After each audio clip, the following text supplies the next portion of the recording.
Hola, saludos, aquí estoy con un video más y con una recomendación más. Y esta semana quiero recomendar un relato que para mí ha significado una verdadera fascinación, ¿no? Con todo el sentido de la palabra, algo que me encanta pero que me dio mucho miedo. Y es la obra de la actriz y escritora chilena Nona Fernández, La Dimensión Desconocida, escrita o publicada en el 2017. A mí me pasó algo muy raro con esta novela y es que la leí hace más o menos un año y medio y me encantó. La novela tiene suspenso, terror, relaciones con temáticas que a mí me llaman muchísimo. Y me encantó, ¿saben? Ese clic instantáneo que a veces se tiene cuando uno lee una obra que dice, aquí, esto es lo que me gusta, aquí está lo que me atrae. Así me pasó con esta obra, pero no la terminé. Y por mucho tiempo me quedé con la obra en la cabeza y ahora entiendo que una de las razones para no haberla terminado, más allá de que a uno como lector le pasa, ¿no? A veces, no sé, no se da la oportunidad de terminar de adentrarse en algo, en una obra, aunque le encante. Pero a mí lo que me pasó muy sinceramente con esta obra es que me dio mucho miedo, ¿saben? Porque eso es lo primero que quiero decir sobre La Dimensión Desconocida de Nona Fernández, y es que es un libro de terror. Eh, lo primero y la primera razón por la que yo escogí o compré esta novela es porque yo soy súper fanática y sé que mucha gente es fanática de la serie estadounidense de mediados del 40 y finales del 50, La Dimensión Desconocida, que es esta serie de ciencia ficción, de terror, pero también de muchas enseñanzas sobre la condición humana, ¿no? Yo tengo este sueño de dar clases de filosofía y de ética y de ciencia ficción también, de literatura de ciencia ficción, utilizando los capítulos de La Dimensión Desconocida, porque hay unos que al día de hoy me siguen dejando perpleja de lo actual que son las problemáticas y lo verdaderas que son las problemáticas allí. Ese es el primer recurso que utiliza Nona Fernández. Va a utilizar la dimensión desconocida como la gran metáfora de su obra, pero también como el gran recurso para tratar otros temas, digamos que no sé si más profundos, pero sí más cercanos, ¿no? A todas estas, la dimensión desconocida en la serie y también en la novela es como este adentrarse precisamente en, ¿cómo decirlo?, en lo abyecto, en lo absurdo, en lo misterioso, que a veces puede ser romper el tiempo, entrar en la pantalla del televisor,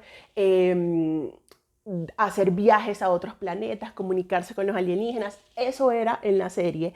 Y acá es precisamente adentrarse en lo desconocido y en lo grande de la verdad, ¿no? Entonces va a utilizar varios capítulos para hablar nada más y nada menos que sobre las desapariciones, las torturas y los asesinatos ocurridos en la dictadura chilena, que fue desde más o menos el 73 al 90.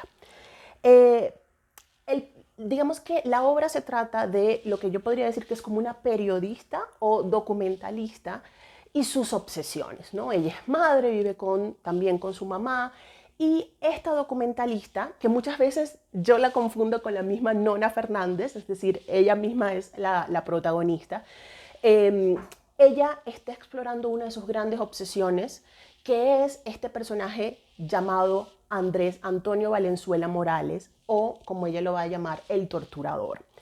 Cuando el personaje tenía 13 años, ve en una revista de oposición un hombre que dice yo torturé. El torturador es precisamente este agente de la policía secreta encargado de hacer desaparecer, torturar, etcétera, a todos los opositores del gobierno de la época. Entonces, lo que va a ocurrir es que esta es la obsesión de la periodista, de la documentalista, y este hombre precisamente va a abrir la puerta a la dimensión desconocida, porque mientras los familiares, las personas no saben dónde está su ser querido, no saben la realidad de lo que pasó, es el torturador quien tiene esa parte que completa la historia. ¿Sí? Quien sabe lo que pasó y quien conoce una verdad que es absolutamente importante, pero a la vez absolutamente desconocida para las personas. Entonces, el torturador a la vez es un personaje, y es un personaje real, ¿no? Es también lo que podríamos llamar una novela histórica, pero también de memoria, ¿no? Está la gatita por acá, la segunda gatita. Son tres. Es una novela de rescate de la memoria, ¿no? Es una novela que va a utilizar, además de la memoria, la imaginación para poder completar eso que solo la literatura puede hacer, que es completar los vacíos históricos, ¿no? En la novela de Marta Orrantia, Mañana no te presentes, que también es una recomendación por acá, se utiliza ese mismo recurso literario de necesitamos saber y necesitamos la verdad y no hay manera de conseguir la verdad. Así que muchas veces la literatura, con su forma de llenar esos vacíos, pues lo va a lograr, ¿no?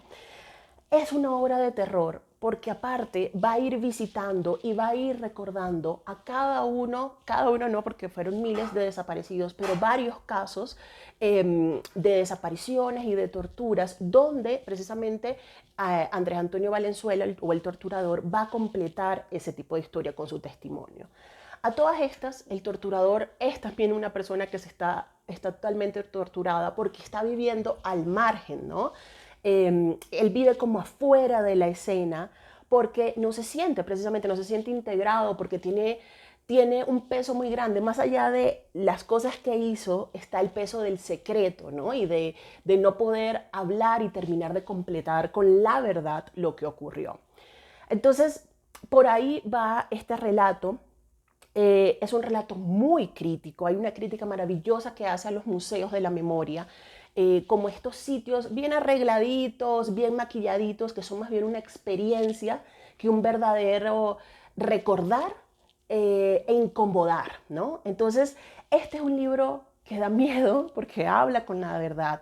Y como ella misma lo dice, es un libro que incomoda, ¿sí? No es un libro que le va a presentar a uno, no sé, los zapatos de las víctimas como si fuera una sola víctima, o las fotos de las víctimas, porque no fue un crimen, fueron muchos, ¿no? Y a veces la mente humana no puede con tanto, y por eso los museos de la memoria se encargan de suavizar, ¿no? mucho la situación. Pero este libro va hablando de cada uno, no son más o menos 5 relatos o 5 historias, ¿verdad? 5, ¿cómo decirlo? Testimonios de personas que desaparecieron para hablar de su familia, de sus gustos, de sus hijos, de lo que pasó después y completado con el testimonio del torturador. Entonces, ahí está el terror, siento yo, ¿no? Visitar la dimensión desconocida que es esa incomodidad de la verdad, de la crueldad y de lo monstruoso que puede llegar a ser el ser humano y a convertirse precisamente en a veces lo que más teme, ¿no? Y a veces lo que más repudia, ¿no? La facilidad como el ser humano se convierte en un monstruo y sobre todo como los monstruos, como este torturador, a veces son personas que conviven con uno, ¿no? Son ciudadanos también y que uno no llegaría a reconocerlos porque están ahí en la cotidianidad. Les recomiendo muchísimo, o no. Es una obra dura, es una obra difícil, remueve muchas cosas, trabaja con las obsesiones, ¿no? Si alguien ya está obsesionado con la dimensión desconocida, hablar de las dictaduras, hablar de las desapariciones, pues la dictadura chilena, que ya es todo un tema de obsesión y fascinación grandísimo, pues a uno lo sumergen en estas, un poco en estas atrocidades, la verdad. Lo recomiendo muchísimo. La dimensión desconocida de Nona Fernández es el libro totalmente recomendado, o más bien que yo amé de esta semana. Chao, nos vemos hasta la próxima y bueno, espero que les haya gustado.